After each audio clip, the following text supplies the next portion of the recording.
Get into the world of celebrities and Bravo Lebs with What the Reality with me, Cache Roberts. I discuss the mess of it all, from reality TV, Hey Housewives, to iconic pop culture moments in the making. We are talking about it all. Don't forget to leave a 5-star rating and a comment wherever you listen to your podcast.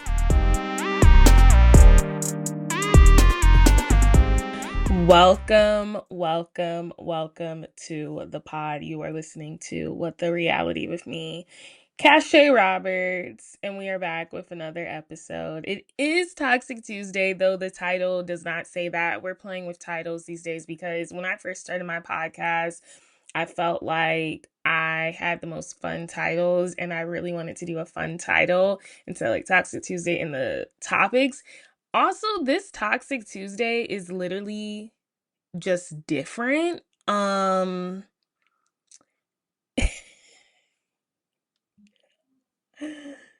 This Toxic Tuesday is different, you guys.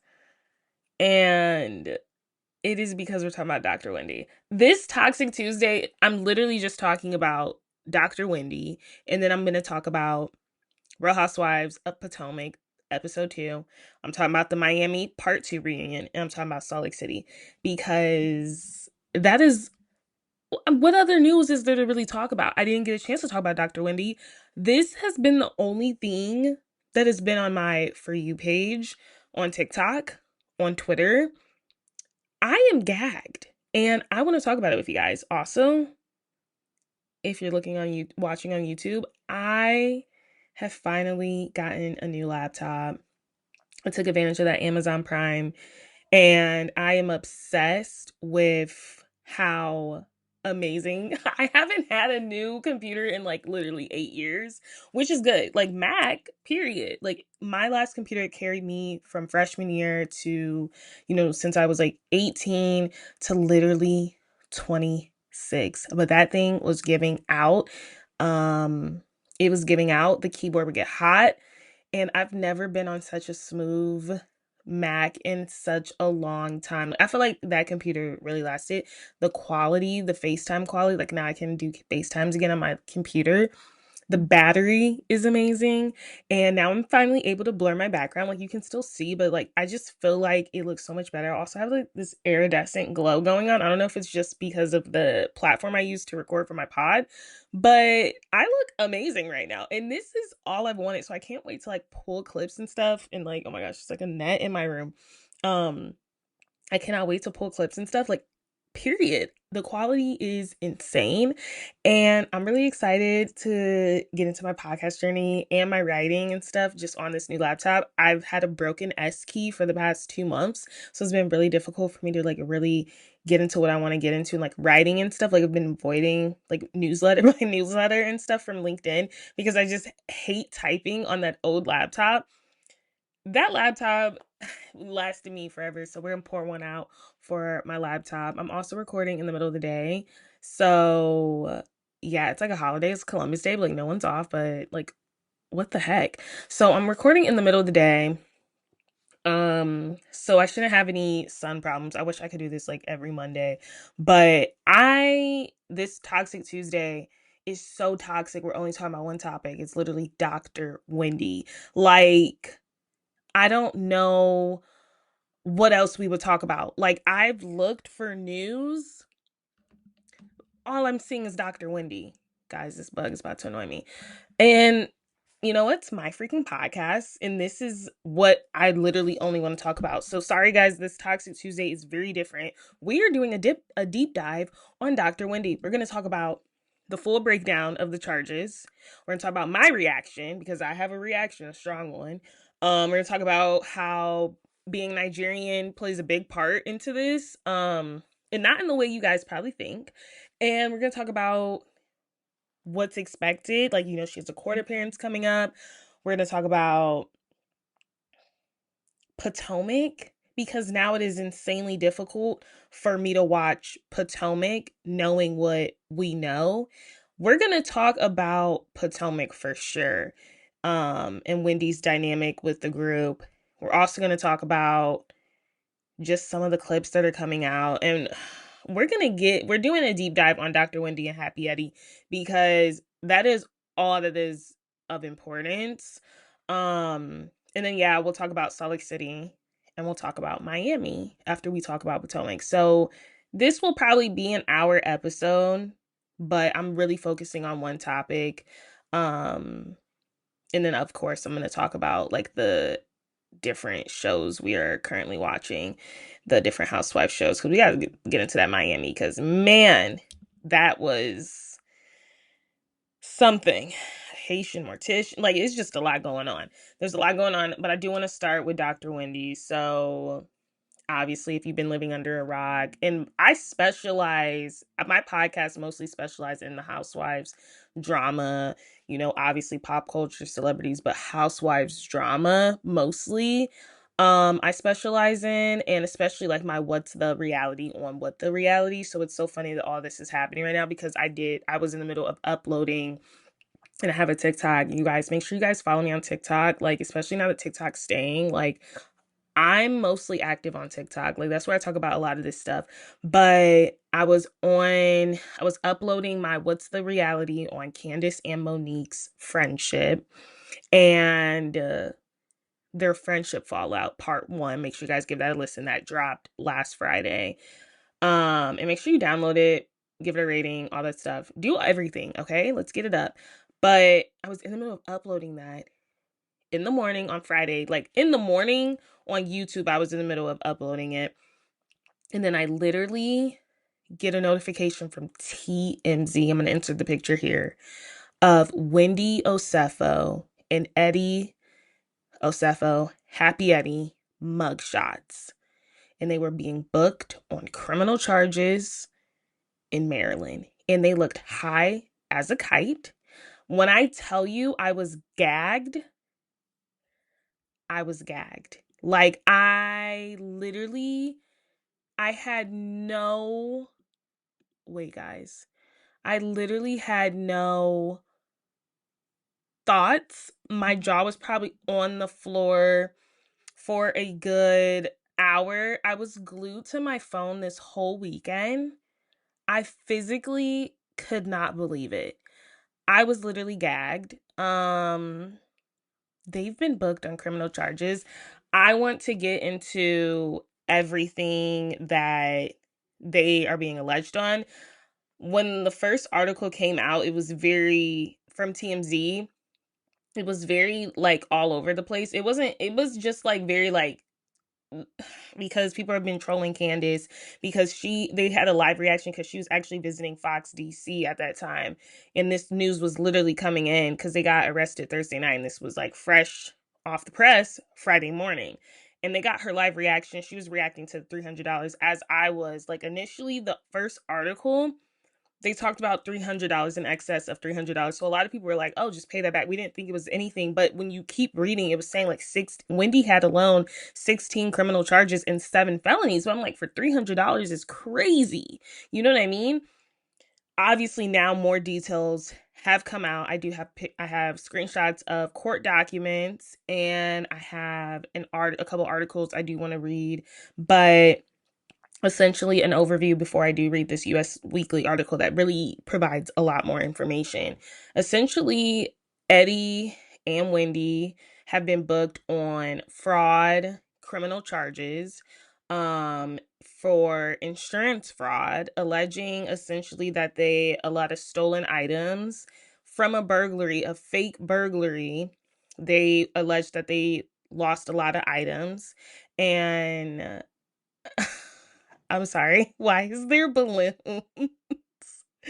uploading in my screen? Wait. Okay, that was so weird. I'm like learning new things about this app. As soon as I like did the gesture, like I swear balloons started flying. Anyway, so where did I leave off on? So essentially, yes, they were claiming there was a burglary, and apparently that was totally staged. Like that wasn't even true.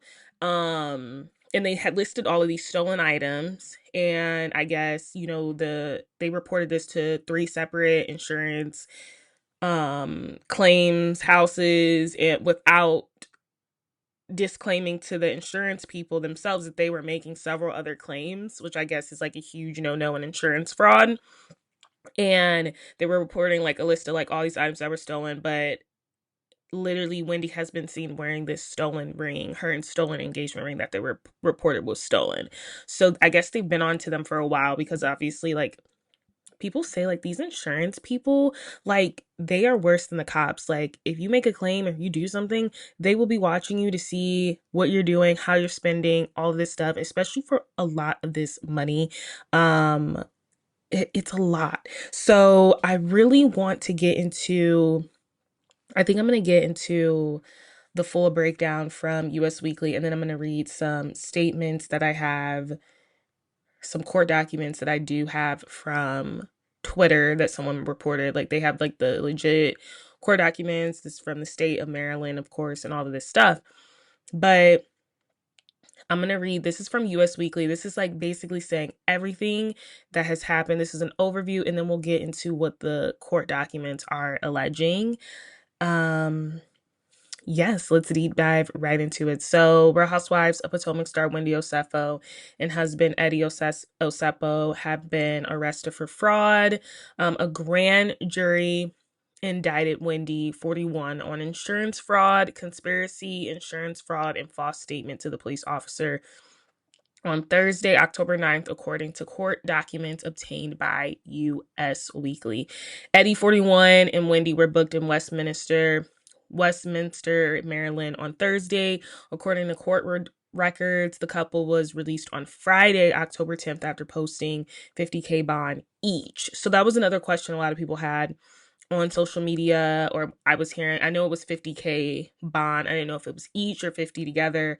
So they both had to post $50K, but you only have to post like 5% of that. So I think they only needed like $10K. Quote unquote, Dr. Wendy and her husband, Edward Osefo, are back home safely with their family and in good spirits. A rep for the couple told US in a statement, they are grateful for the outpouring of concern and support from friends, fans, and colleagues. Those Osefos, alongside their legal team, look forward to their day in court. At this time, they respectfully ask for privacy as they focus on their family and legal process ahead. Keep in mind, Eddie is a lawyer. So there's a part of me that's like, did Eddie see any of this coming? But there's like now footage of them being arrested literally from their homes, like on Thursday. Like, I don't think they were anticipating to be arrested at all. The couple's arrest came after the Carroll County Sheriff's Office responded to a call of a reported burglary at their home in April 2024, according to the docs. Wendy and Eddie claimed that they had gone on a trip to Jamaica and came back to find their bedroom and closets ransacked, as well as several designer handbags and jewelry stolen. There was a screen, quote unquote, there was a screen with damage laying on the roof, and the window was not locked. To go in or out of that window, one has to step on the toilet. The toilet lid was down and had no debris on it. When sheriff's office personnel stepped onto the roof and back into the home, they tracked roof grit back inside, the docs read. So obviously they reenacted where they said was a clear burglary. The dots continue.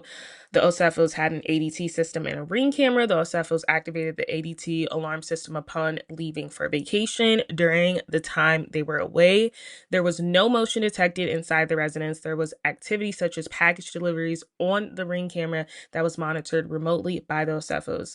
Eddie gave statements to 2 insurance companies regarding a list of stolen items. Only reason I'm smiling is because they just brought up Wendy's mugshot in this article, and the wig is lifted, the brows are in the lace, and the lashes are crusty. Like, this is terrible.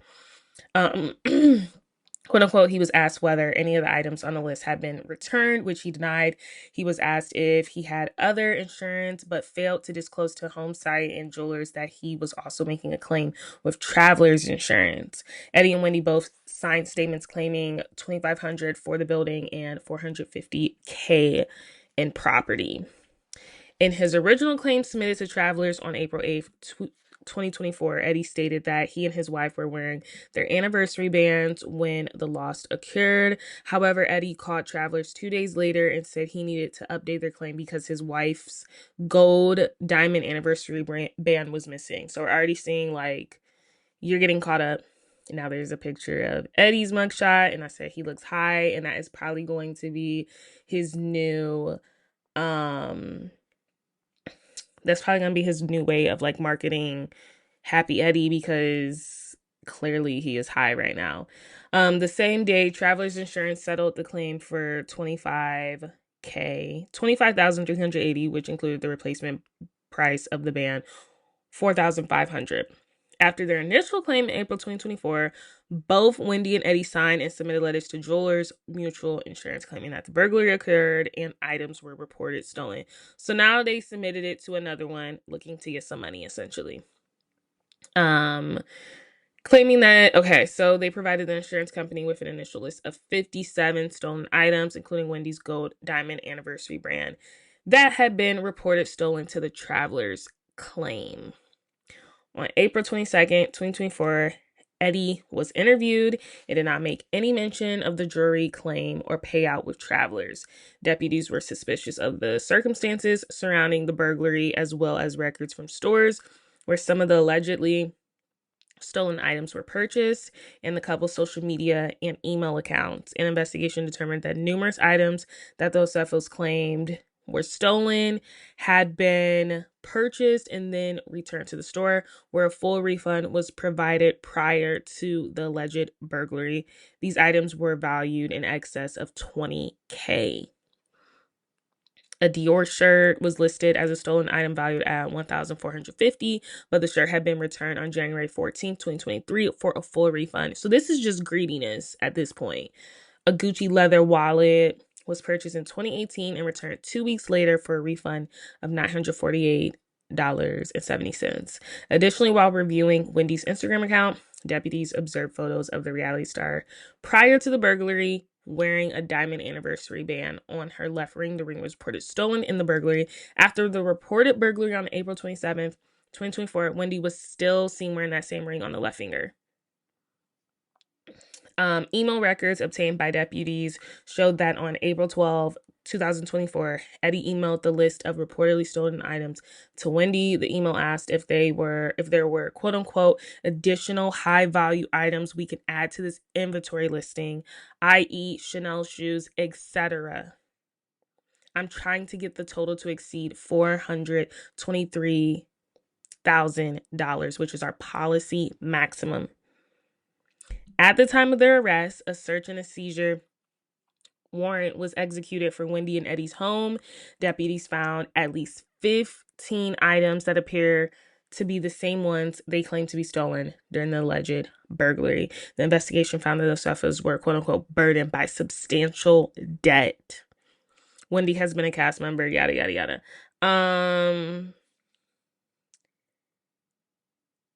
Yeah, that's that. That's that. And then it goes into like this comes after Karen's arrest, because Karen just got out. That is that. I want to get into the court documents now that I literally saw. What's hilarious is as I'm reading this, I get a notification because I do beauty content and I create content on this one site. It's called Benable.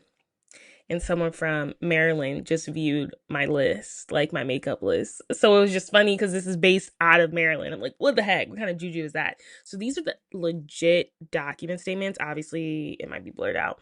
These are legit documents from the state of Maryland. I'm going to be reading State of Maryland versus Wendy Osefo.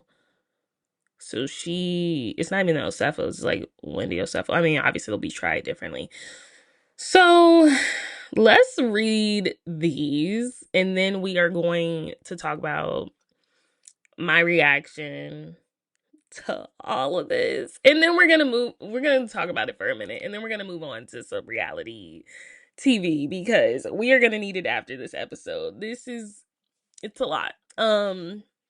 Okay, so now comes the state of Maryland by and through its attorney, Melissa O. Hawkins-Smith, Deputy State Attorney for Carroll County, and states the following: on Thursday, October 9th, 2025, the defendant was indicted by the grand jury for Carroll County on 7 counts of insurance fraud, 8 counts of conspiracy insurance fraud, and 1 count of false statement to a police officer. An arrest warrant was issued and bail was set at $50K, which we know by US Weekly as well, which got it from the court documents, of course. The allegations in this case are that on April 7, 2024, Carroll County Sheriff's Office deputies responded to blank, blank, blank. It's their address in Finksburg in Carroll County, Maryland, for a call on the reported burglary. And the biggest revelation out of all of this is, like, she lives far AF from Potomac. Like, she lives nowhere near the DMV area, and they are traveling a good hour plus to film scenes. So a deputy was, I'm going to show you guys this map that I saw on Twitter. I hope I took a screenshot of it. So a deputy was met by the homeowners, Edward and Wendy, who reported to him that they had left to go on a trip to Jamaica on April 2nd, 2024. And when they returned on April 7th, 2024, at approximately 10 p.m., they found their bedroom and both closets to be ransacked, and several designer handbags and jewelry had been stolen. The state's evidence would show the purported point of entry into the home to be the owner's bathroom window on the second floor. The window looks onto a small roof that was about 9 feet above the deck. There were no ladders, and the deck furniture failure to disclose the policy with traveler's insurance. Wait, I took that out of. There were no ladders in the deck furniture. Where is 3? So I'm missing like 3, 4, and 5. In order of this, which is very weird.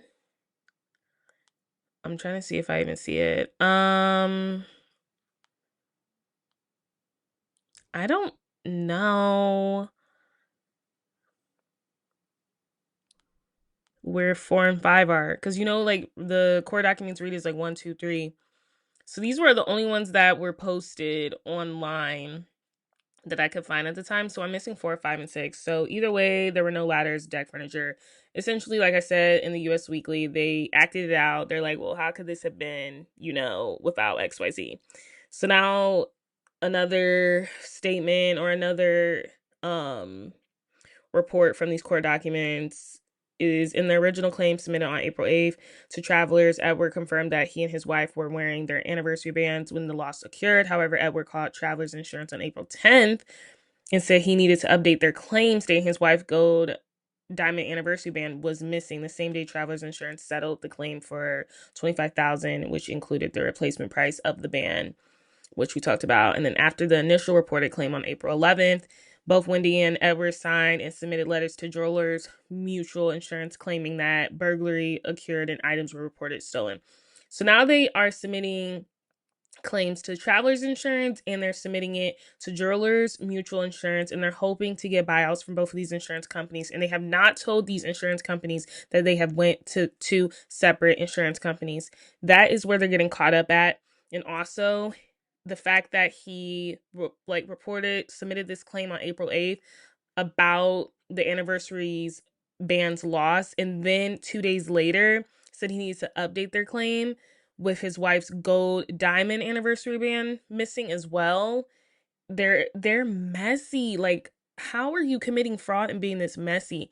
So after initial report claimed on April 11th, both Wendy and Edward signed and submitted letters to Jewelers Mutual Insurance claiming that the burglary occurred and items were reportedly stolen. At the request of Jewelers Mutual Insurance, the Osefos provided an initial list of 57 stolen items. Included on the list was Wendy's gold diamond anniversary band. That was reported in the Travelers Insurance claim. On April 22nd, 2024, Edward was interviewed during a recorded call and did not make any mention of the jewelry claim or payout with Travelers, which is illegal, apparently. Deputies were suspicious of the circumstances of the burglary and records from stores where some of the items were purchased, along with social media and email accounts. We talked about that. We talked about the Dior shirt and all of that stuff. So we talked about deputies then figuring out that she still had that ring on, and we talked about the email. I mean, this is basically everything US Weekly saying. I'm trying to see if there's anything new. And then this says Edward and Wendy conspired to make fraudulent statements and provide misleading information in support of making the 3 insurance claims for financial gain. Wherefore, the state respectively requests the bail remain. the same 50K. So that's that. So that is what essentially has happened this weekend. That is what's captivated the audiences. And that is what we're very confused about. Essentially, it looks like they are living beyond their means. I want to talk a little bit about like just like where we literally are. They are clearly living above their means, and that cannot have been more clear after watching now this new episode of Potomac. Like, she's literally frolicking in her house, having Stacy over in a designer romper, wedges. Wendy's whole existence on the show has now turned into Instagram baddie. We're doing all of this. And I will say I've always been a Wendy fan. I don't know Stan, but I've been a Wendy fan. I've always loved Wendy. But I will say it never made sense to me for her to give up a career, you know, in education, teaching, at least when she could, or, even hosting on MSN, because that's what she was a political commentator. It never made sense to me when she kind of drew back on that and really went into this baddie lifestyle. I need the most recent designer, assume. But obviously, I know, like, once you see yourself one season on reality TV, there are things you're gonna naturally change. I can't guarantee I wouldn't change some things or like fix some things. Like, she did a whole mommy makeover, especially because the first time we saw her on reality TV, she was recently pregnant, and she was going through postpartum. So she really wanted a mommy makeover when she came back. And it's crazy because Giselle and Robin and them, they were like, they really did label her as like, doing too much. Like, it just seemed like, you got Happy and Ness. Was it Happy in this? I think it was. And then like you just have this whole mommy makeover after one season. Like, she changed a lot. Also, I do think because of her first season, a lot of people thought that her bragging about her education and her 4 degrees was just tiresome and annoying, when it's like you are in a group full of educated women. And she really leads with that. And that's what we're going to talk about, how being Nigerian affects that. I saw this really clever TikTok of this woman frosting a cake. It's honestly one of my favorite type of videos. I love to watch people frost cakes and like decorate them. It was this woman voiceovering while she was frosting a cake, essentially, about how all of this ties into being Nigerian. And I do want to sum up her video because these are not my original thoughts, but because I don't want to slam like being Nigerian, of course, like I'm a Black woman, but and it's not even about slamming it, but it takes it a step further, because the saying is Nigerians be scamming. Like, that is a running joke within the Black community. Nigerians scam people. We're gonna go further than that. I'm not about to feed into the stereotypes. We're gonna talk about that TikTok video. Um, we're gonna talk about that TikTok video. But so we see her kind of do this complete 180. Yes, mom is still, her motherhood is still important, her education is still important, but because she was not well received by viewers and by the ladies, and she really wanted to be accepted by Giselle, and of course, therefore, Robin, like, we kind of see her do this 180 of like transitioning her second season. I think it was her second season, and now she's like this baddie. And, we also see her in a lot of different career endeavors. And it's just kind of like, girl, what are you doing? Like, why would you? And her mom did not want her to leave education. We see her picking up the candle business, like Karen. And then we see her, doing this talk show, which I'm like, you're not making any money from that. So for me, I was just really like, oh, Eddie must be making a lot of money as an attorney. But then we see him even venture off and start doing the Happy Eddie stuff. So I'm just like, where are they getting their income from? Because we are seeing her in a lot more designer, but a lot of stuff can be Rent the Runway. A lot of this stuff can be lit archive from Marlo Hampton in Atlanta. Like, it wasn't, I was just like, oh, she just stepping up her wardrobe and stuff. But I do hate a label whore. Like, it's like, okay, some things are nice. Like, I feel like Beverly Hills, like, Dorit and Erica are the only label whores, but I really only associate that with Dorit because Erica's stuff still be tasteful. It's like, if you wearing Chanel, like, you have to know. And I feel like Wendy started becoming a label whore as of like Dorit. And it's crazy because their situations, if we're being honest, are very similar. Dorit and PK have been accused of doing something similar to claim insurance. I don't think Dorit knew nothing about it, but I do think PK set that up. And I do think they are probably in the midst of honestly looking at a lot of these housewives and stuff. But the thing is, Dorit doesn't have any of this stolen stuff. So either way, we're kind of seeing Wendy change on the show. And I always say that because she really wants to be accepted with the group. When her and Giselle are in the same sorority, so she already felt like she kind of had to end with that. But also when her and Giselle really go through a hiccup, like you can just really see Wendy like turn into this like ultimate baddie. Like she's a supportive husband, everything. It's something Giselle would probably want to be desired, and something that Robin probably would want to be desired given the state of her relationship most of the time is a mess with Juan Dixon, his philandering, whatever. So I could see a lot of the women on this cast being very jealous of Wendy. I've always said that. I've always agreed with the colorism issues. Just because we are having an insurance fraudster right now does not mean a lot of the stuff that happened on the show is not true. I don't want NECA back. It does not mean NECA was right about anything. And it doesn't mean there still wasn't a lot of colorism on that show.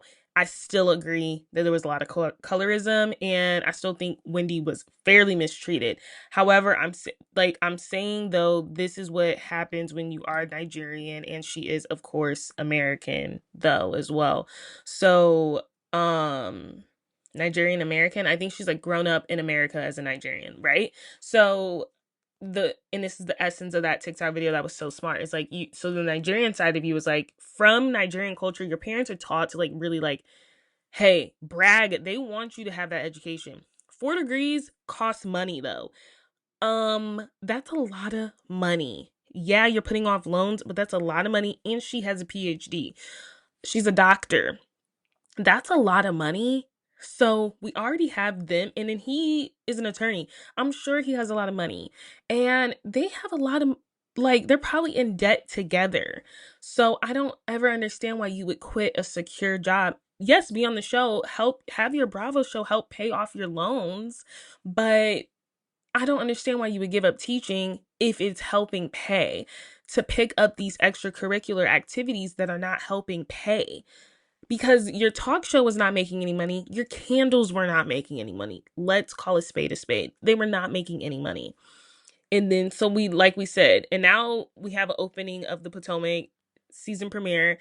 I mean, she has stepped it up. There's a lot of, like, they got a lot of money. Like, she just reeks of money now to me. And I'm like, dang, Happy Eddie apparently is doing good. Clearly not. It's clearly not doing well. That was all a lie. This is all stolen, but you're still looking for some payout from these insurance claims. You guys are frauds. So we have the element of being Nigerian and the fact that like your parents, that culture teaches you, you know what, brag, your education is your worth. Your education is your literal worth. And then also, you're supposed to be having a family. She got 3 kids. There's a lot of debt. The document said they have been found to be in substantial debt. I don't understand why a lawyer and a doctor, and they say street smart and book smart are not the same, but they started to live above their means to give off this certain lifestyle. And it's like, this is not Love and Hip Hop. This is Housewives. And I'm sorry, Potomac is actually a very expensive place to live. We find out you guys aren't even nowhere near Potomac. I'm going to try to find the graphic so you guys can see how far they actually live from Potomac and the other ladies. So does Monique live far. So does someone else was super far up the list. Like, they're nowhere near the DMV. Like, you're traveling a good hour. Okay, whatever. But I'm just saying, like, the Potomac area is very expensive. But even Giselle, we come for her fashions every season, but she lives within her means clearly. Like, she clearly lives within her means because, I mean, she was able to put all 3 of her girls through college. Totally fine. And yeah, so then the American element for Wendy is like wanting to be accepted, wanting to be a part of this group. So when her and Giselle really don't hit it off, her and Robin don't, she's like, how else can I be accepted with these ladies? Let me show off what I have. That's the Americanism in you. It's like, oh, my brand, what I wear is my worth. So now you got your education, you flying, your 4 degrees. Now you got all this designer suddenly, and you have these businesses, a different business. I don't knock a business, but I did think it was weird when she started doing the talk show, because I'm just like, Are you getting any money from this? And keep in mind, she has some pretty credible people on there. She had Karen, Barack Obama's former head, I think, House Speaker. She had Karen on there. Like, she's had some people on there, but I'm like, you're not paying them. Are you paying them? Because if you're paying them, that's another check. They're not paying you to come on your show. Like, what is your show versus The Real? Like, The Real, they used to be on, they'd rather go on that. The View, morning shows.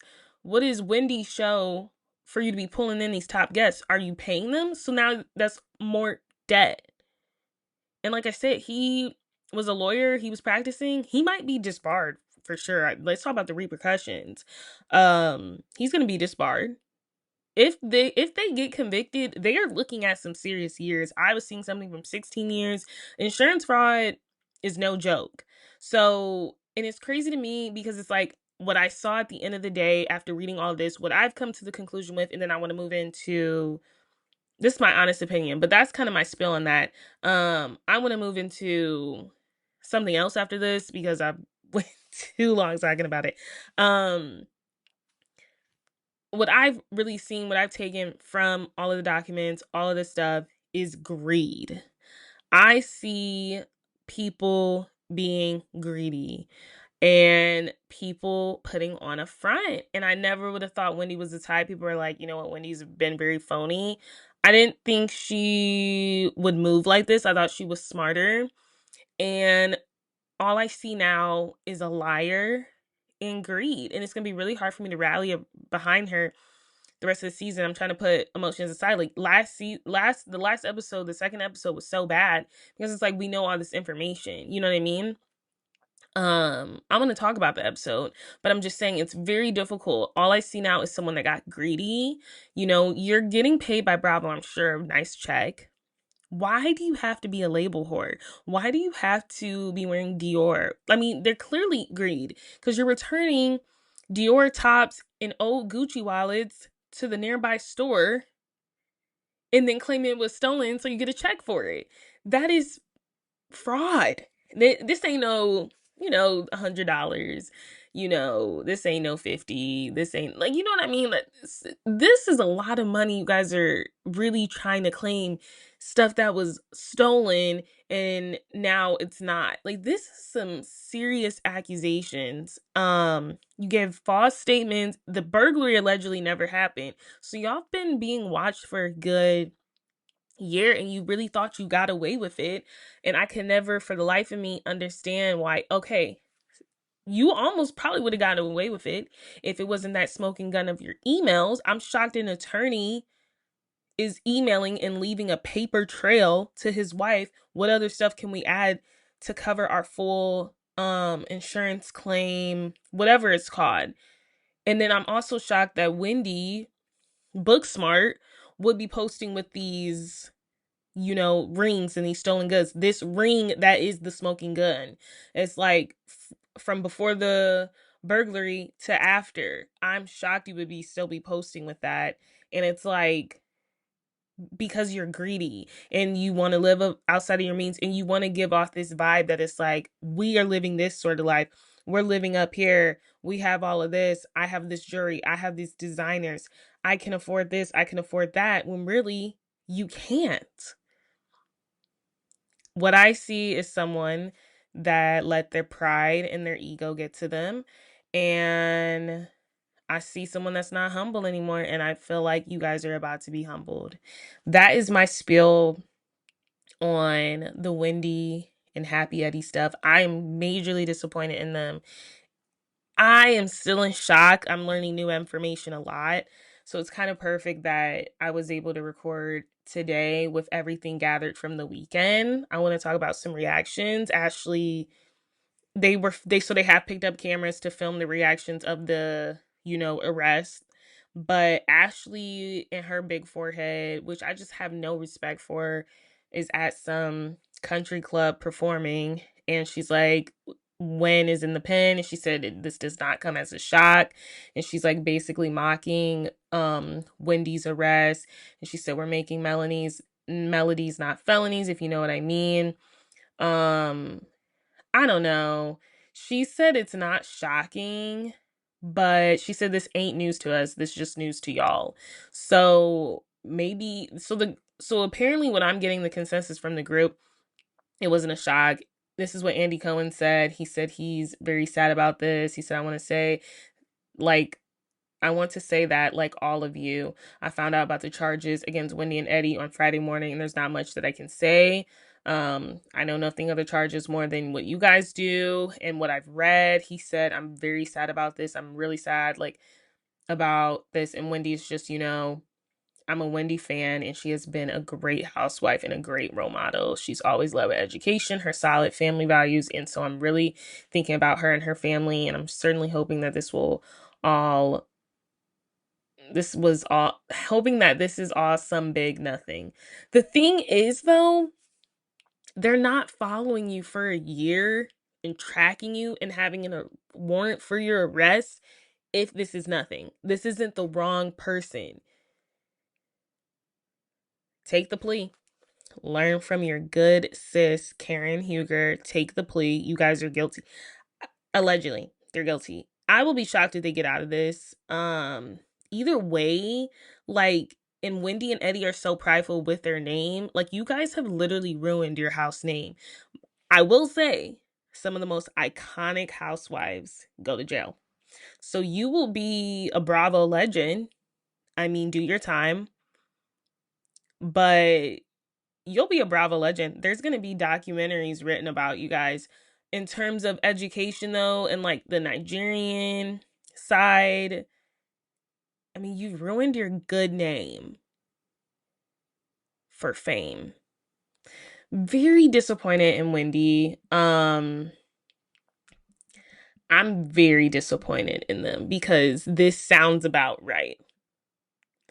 Now that I've like let it set in, I'm kind of like, sounds about right because of I'm just like, where did they get all their money from? Like, girl, you is switching careers on a daily. And I just knew there was no money in that talk show in the candles. I'm like, so what are y'all doing? But I knew she's had some tenure now on Bravo. But Potomac, they not getting checks like they are in Beverly Hills. Beverly Hills, the ladies are getting checks. New York, the ladies were getting checks. That's why they wanted to cancel it, because it was a money pit. That's why they cut the girls from OC, because they paying these girls a lot of money. But I knew Potomac, they weren't getting paid like other shows. Potomac, for real, is still considered newer, even though they're on their 10th season compared to OC, Beverly Hills, even OG New York. Potomac is still considered a newer show, and maybe it's because it's like started like 2012, 2013, when a lot of shows were in their, holy grail seasons. So I don't know. That is the deep dive on Dr. Wendy and Happy Eddie and their fraud charges. I wish nothing but the best for the kids. But they have a fight. Their first court appearance will be November 7th. I don't know. This is clearly, I think there's going to be trial. I doubt it'll be televised. But take the plea. I don't know how you get out of this one. You guys have faked a burglary, and then you are making claims to several different insurance companies without disclosing to one of them that you're already making these claims at other ones. And I think the smoking gun is honestly the email that Eddie sent to her saying, like, is there anything else we can add to this claim? I'm trying to get it to cover our full amount of the insurance policy that they took out. Let's talk about Real Housewives of Potomac. Honestly, this episode was very bad for me. Maybe because I was still reeling on the, Eddie and Wendy of it all. But I don't know. I'm very much over the Stacey gang up and them saying she has bad breath. This is episode 2 now. None of y'all said that last season. Is giving, we're plotted before filming. We saw that Stacey was a fan favorite. Let's get everyone to say she has bad breath. And it's like crazy because you guys keep filming with her. I don't like Ashley and her forehead. She does look good this season. I'm not gonna lie. Like, her confessionals look really good. Also, she got something done. Watch Happens Live. Her mouth and chin area looks very trouty. But other than that, I don't like Ashley because Ashley acts like she's not the biggest liar on that cast. Ashley was lying for years, whether her and Michael were working it out, whether Michael was grabbing people's butts on camera, whether he was gay or not. And you was literally cool with being in a lavender marriage with this man. You were faking that divorce for as long as you could until you could get some money. Congratulations, you got $20 million, but you're still a loser. And Ashley to me will always be someone that was a young, hot thing that got lucky enough to get pregnant by an Australian white rich man who honestly never liked you. The allegations, the cheating had been out there. Like, Ashley is the biggest liar on the cast. She stays in everyone's business. I don't like how she's coming for Stacey, and I don't even have to be the biggest Stacey fan. I don't like what's going on.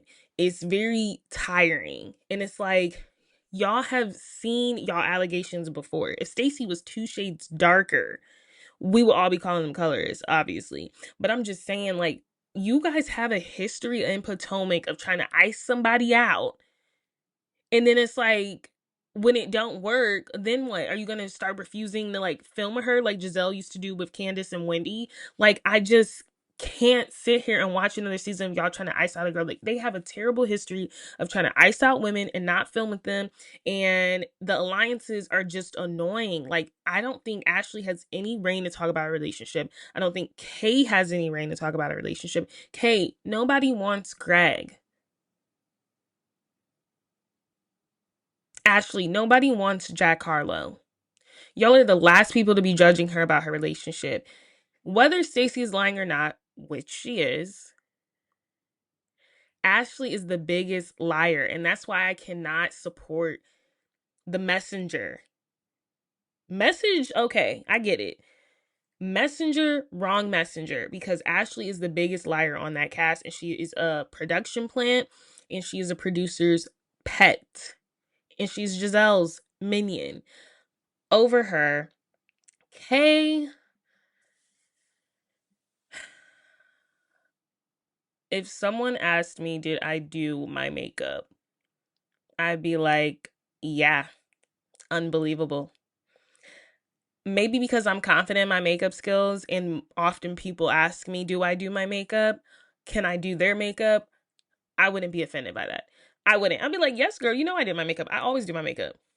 But for some reason with Kay, she has seen Wendy, been on Instagram Live with her this whole time, just wants to bring this up during filming.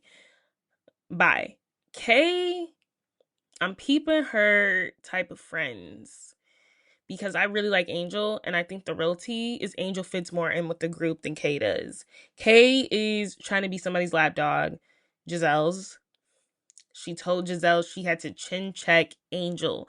Who says chin check? We don't even chin check our friends, because that does insinuate, that's very aggressive. That does insinuate something physical. I mean, obviously, Giselle's reaction low-key would have been my reaction. People are like, Giselle, no, nobody was fighting. But I'm just saying, why would you say you chin checked your friend? That does give like, you like, that gives extreme aggression. And it's funny to me how she talks about her friend Angel of 20 years when she's not there, because Angel was just like, well, did you ask about her kids? Because Wendy has now said her kids were sick twice. So I believe that. I don't believe the other stuff Wendy talking about, but I believe that. She said it twice now that her kids were sick, apparently. So that's why I'm just like, clearly the kids were sick. But Kay trying to rally the girls and tell the story about her issue with Wendy, I don't like it. Kay is giving very insecure, I need a moment vibes. She really is. Regardless of what we know about Wendy right now, Kay is still falling flat. She's falling very flat. Um she's looking a mess, you guys. She's looking very messy. So she tells Giselle she chin checked Angel. Giselle, in Giselle fashion, went to Angel's event and was like, now are you and Kay good? Because she said she had to chin check you. And Angel was like, she didn't have to chin check me. And Kay walked that statement back very fast because clearly Angel was not the one. And Kay, I don't see her and Angel being friends much longer. because she wanted a yes man. Kay just shows an ounce of sympathy towards Wendy, and she's like, well, if that's what we're doing, she wanted somebody in her corner. But I'm telling you, they might be fine, but when Angel gets the call back next season to join again and Kay does not, they will not be friends. Because Angel fits in more with the group than Kay does. And it's because Kay's not being authentic to herself right now. She's doing a lot, and I'm honestly over her. And it's only episode 2. I'm like, Kay, you're doing a lot. You're being very messy. I need more of Cookie and AJ. Seeing Cookie on there, I don't know why she's texting Chris Samuels, but I did enjoy seeing her there. I would like for her to be a friend of. Like, she just seemed, she knows the girls. You can tell Giselle really misses Karen, and that's why I do think that's a genuine friendship. I didn't think it was always, but I forget her and Karen go way back. Yes, they have their shady times. It's not like her and Robin, but like her and Karen go way back, and you can tell Giselle genuinely misses Karen. And she's genuinely wanting to know how she is. Because she left a group scene to go find Cookie and go talk about Karen. And cameras followed her because obviously we're going to follow Giselle. Like, what's Giselle doing? Giselle left a whole Kumbaya group scene to go talk to Cookie about Karen's time in prison and checking in on her, Ray, and Raven. You can tell Giselle genuinely is concerned about Karen. And I do like seeing that side of Giselle because we don't see it often. I see Giselle as, she loves the foolishness and the lies. I don't see Giselle as like this vulnerable, nice person often. So the fact that I can genuinely see like she's genuinely concerned about her good friend Karen, and she genuinely wants to make sure she's okay. She's genuinely like, is there any chance of her getting out early? Like, you can tell she genuinely has love for Karen. I think it's like really sweet. And I don't know, I just never expected Giselle to really like carry that.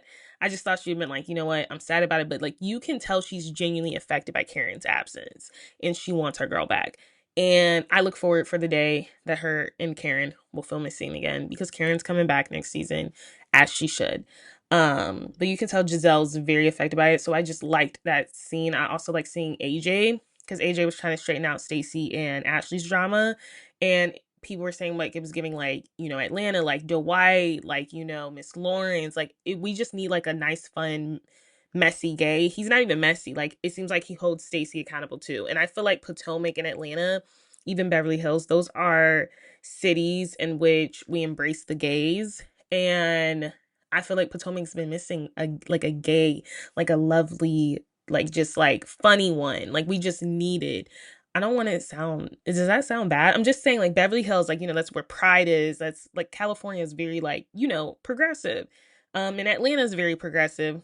And I don't know, I feel like Potomac necessarily wouldn't be because it's like so but the DMV is very progressive in blue. So it is kind of progressive. So it's like, I don't know. I feel like we've been needing this. We've been needing a grounded gay man that is friends with all the ladies or can be friends with all the ladies, even though he was brought in by one girl that the ladies are clearly trying to pile on right now. And hopefully he can like diffuse the situation. I would like to see AJ in more scenes because he just seems like a good time. And I did enjoy his scenes last season.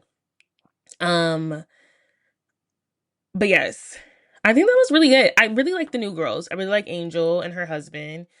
He's fine. And then I liked Tia and her husband. He was nice too. Like I just like the new girls. I'm like, where have these new girls been? And I also am very interested in Tia like being an English Nigerian and just her background too, and I also love a black woman with an accent. Like I love a British accent. But that was really Potomac. This episode wasn't that good to me because of what we know about Wendy. And it wasn't that good to me because I don't like the Stacey Palin. The whole breath thing, are we going to do this whole season? Because let me know. Let me know. But what I gathered from Watch Evans Live, which was not live at all, I was very disappointed because they did not bring up the Wendy stuff. Or maybe they just opted out of it. It wasn't giving recent though, because they didn't discuss this recent episode. It was giving pre-recorded. Jeff Lewis was on there. He don't even watch Potomac. And it's like, it's 10 seasons in, dude. Like, okay, that's a little weird. But I don't know. I think they were talking about the premiere, which is wild because they already had someone on for the premiere. They had Giselle and Lotto on for the premiere, but it was clearly pre-recorded before the Wendy stuff. I will say. So maybe they did talk about this episode, but it was pre-recorded before Wendy's news dropped. Like I think Ashley already watched the episode, but Jeff clearly did not. But she says shockingly Wendy sticks up for Stacey a lot this season. So it'll be nice to see Stacey not be completely iced out and see Wendy kind of like stick up for her, since the other ladies are trying very hard to humble Stacey. But I was saying I think Stacey should do mints now. She should do like Stacey mints or something, or and still do cannabis. I mean, hey, I think Happy Eddie will actually go far after those mugshots photos. I think Happy Eddie will go pretty far. Let's talk about Salt Lake City, because clearly by the title of this episode, I have a Muzzy and a fraud. A Muzzy and a fraud and a Haitian mortician might be my episode title. Bronwyn's Muzzy. Um, this episode of Salt Lake City had a very clear juxtaposition of motherhood. So on one side, you see Bronwyn, trying to really be a better mom than her mom. So she's really walking that very progressive modern mom line of, allowing Gwen's boyfriend to live with them. And I'm like, what do you think's going to happen? Uh, what do you think is going to happen? And then you see her trying to really, rectify that relationship with her mom. Her mom is very cold, very cold.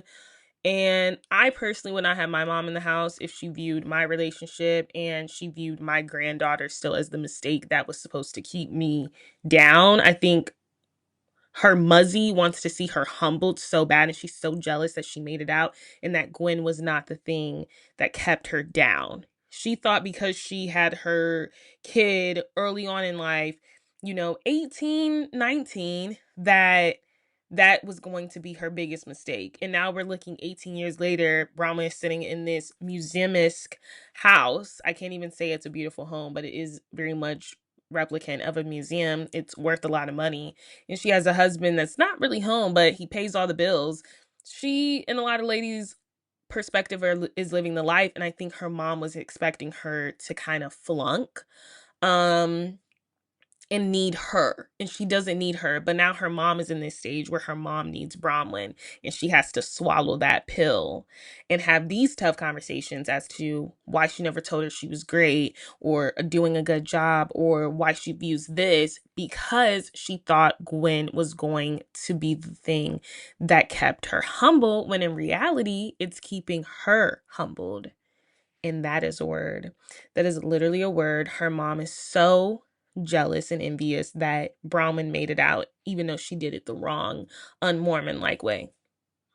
She's sitting at fashion shows. She can afford Chappelle. I mean, apparently Bronwyn's like the only one that really like pays for his stuff, his designs, his costume. Like, she is the only one out of her sisters that made it out, because you have to sit on her couch and go to sleep in her guest room and hit her husband up for money and finances, and you can't hit up the other sisters that did it the Mormon way. How's that? How is that? Her Muzzy, disgusting. A disgusting person. Very bitter. Reminds me of some people. Anyway, Salt Lake City, Lisa versus Angie again. So after Lisa was really vulnerable and said, I really care about Angie in that friendship, she has now sent her assistant to Angie's salon to essentially collect her son's hair care items that were not even on the shelves. They were in storage catching dust. Um she has sent the assistant to do that, and Lisa and Angie exchanged low blows, and then Lisa also sent Angie $600, and Angie's like, I don't need the $600. You should be using that in lawsuits for everything you're kind of getting sued right now, which was a gag. I am here for Angie. Some of her reads do be given scripted, like the franchise fries, which she's arguing with Wendy's right now on Twitter, which I greatly appreciate.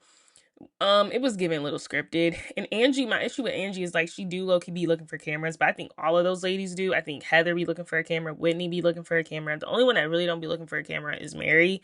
I catch Lisa looking for one. I don't think Meredith looks for a camera. I really don't think Meredith care. Meredith should not be a housewife though. It's time for her to be a friend of. I'm gonna ask this every episode because I still think Salt Lake City got too many women on there. And now the first couple episodes I was saying Heather, but Heather was really able to bring the group together and really level them out, which is necessary, and have them move on. Speaking of, the ladies went to Lisa's Tequila Lounge after that dinner scene. Brittany was posting behind the scenes, and people were saying production's gonna be upset or like clearly everything's fake. But it's like at the end of that like dinner press conference, whatever, they clearly cleared it up. So of course Lisa would invite them to the Tequila Lounge. I didn't think anything of it. I was like, oh, so they went there. I didn't think it was fake. I was like, we just had a good lunch after filming. Let's go to my Tequila Lounge. Let's unwind. Like, I don't think that was bad. I mean, you could stop beef with people. It's like, okay, let me go turn up, have a good time at her Tequila Lounge on her dime. Of course I would. But I'm saying this episode, Meredith does not need to be full time. She does not. And I'm sure Bravo is wasting a check. But I'm sure they're only investing in her because Brooks is filming Next Gen NYC. But honestly, he doesn't even need to be on there. I think they give the Marks family too much credit for appearing interesting. Well, I don't think they're interesting. Put Meredith on New York City because she loves New York City. She lives there. She only comes to Salt Lake to vacation and she's like, oh, I guess I'll film. Put her on New York City since you guys still want to hold on to that sinking franchise. Put her on it. I think that'll make it more interesting. Let's get into Miami because we have a Haitian mortician that Julia apparently was having an affair with, and apparently it was true. We're also getting the continuation of the biggest, bomb that, Julia and Adriana slept together at the Versace mansion or the Hamptons, but it's now being confirmed they also were fooling around the Versace mansion. And this was a couple seasons ago, like when Julia was new. So Julia has allegedly been cheating on Martina a lot, and she had this affair with this Haitian mortician that she had to give him a coffee maker as a gift. What am I saying? I don't even know. Like, this is what's really happening, apparently. I don't know. So she's had this affair with this Haitian mortician. And also, let's not forget, y'all, Julia has been engaged 9 times. Like, that is a walking red flag. There's reports that Martina is, like, contacting divorce attorneys. Last time I reported someone contacting divorce attorneys, it happened within 24 hours. I'm talking about Nicole Kidman and Keith Urban. I don't know if that's going to happen, but Julia's claiming Martina did know she was going to mention it. Andy asked her clearly behind the scenes. He was like, does Martina know you're bringing this up on camera? And she was like, yes. I'm also so sick of Julia's innocent handmaids milking the cows innocent vibe when she's trying to answer stuff. Like, she's not the most calculating and manipulating person there. I'm sick of that alliance. Miami's entering dangerous territory. We got to break this alliance up between Larsa, Alexia, Marisol, and Julia. We got to break this up because Alexia and Larsa, them forgetting that they be beefing on and off all the time is crazy to me. And now Julia being added in that, so all of a sudden they are protecting her when just last season,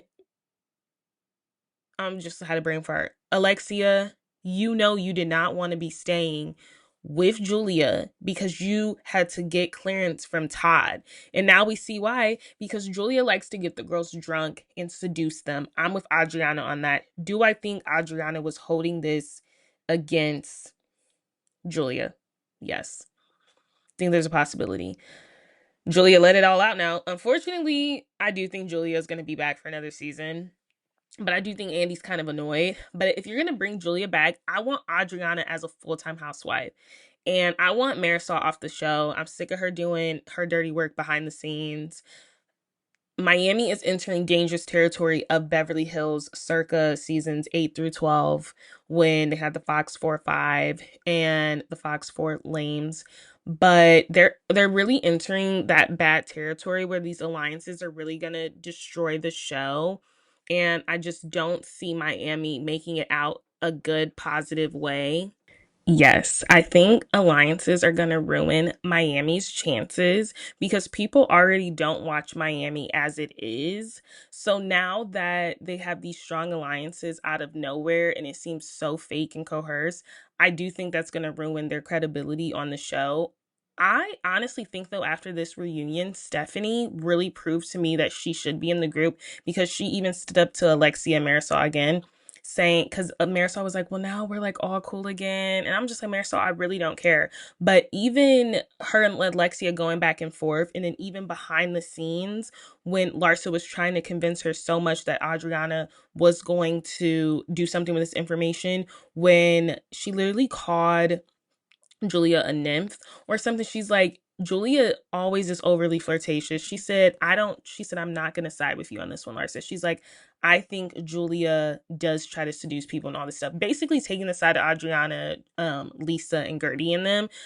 I like Stephanie because she's able to stand on her own and she doesn't care. And I think the women are so threatened by it. But I don't think they're going to want Stephanie in the group much longer, especially because I'm hearing that Marisol does a lot of dirty work and a lot of drama behind the scenes. She does a lot of that behind the scenes and like paying for things from production and all of this stuff. So we shall see what happens with Miami, but I am ready for them to wrap it up. And unfortunately, like I said, I do think Julia's gonna come back. I don't think Gertie's gonna come back. I don't think Gertie should come back.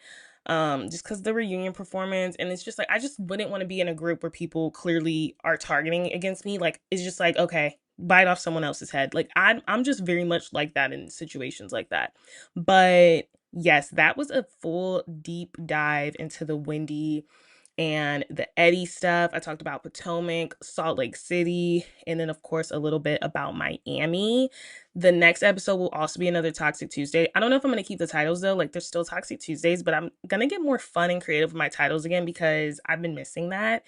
But yes, until the next time, make sure you guys listen to part 1 of Candace and Monique's friendship fallout. Part 2 will not be this week. It'll be next Friday. Until the next time, I'll see you guys. Period. Thank you so much for listening to my podcast, What the Reality with me, Cache Roberts. Don't forget to leave a 5-star rating and a comment wherever you listen to your podcast. Let me know what I should be doing. Let me know how I'm doing. All compliments are welcome. Until the next time.